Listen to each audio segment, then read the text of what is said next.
And as I searched the scriptures, it was like a Zeffirelli movie with the man with no name. I kept finding him. In Genesis, he's Shiloh. In Exodus, he's the I Am. In Numbers, he's the star and scepter. In Deuteronomy, he's the rock. In 1 Samuel, he's the Lord of hosts. In Job, he is the Redeemer. In Psalms, he is the great shepherd. In Proverbs, he is the beloved. I kept running into that man. In Isaiah, he's Wonderful Counselor, the Mighty God, the Everlasting Father, the Prince of Peace. In Daniel, he's the fourth man in the fiery furnace.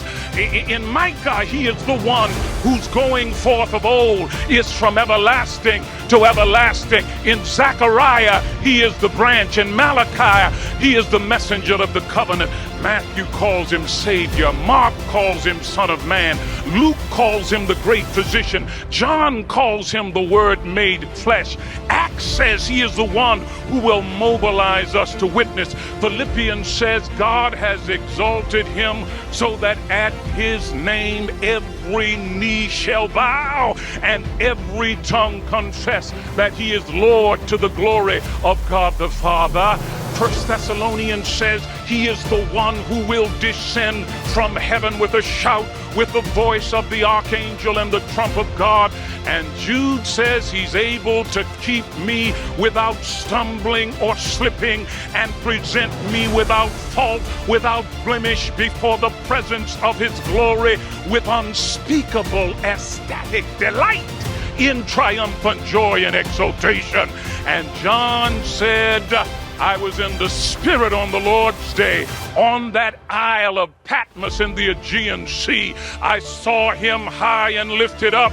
He is Alpha, he's Omega, he is beginning, he is ending. And so because I kept meeting that man, my testimony is simply this: my hope is built on nothing less than Jesus' blood and righteousness. I dare not trust the sweetest flame, but wholly lean on Jesus' name.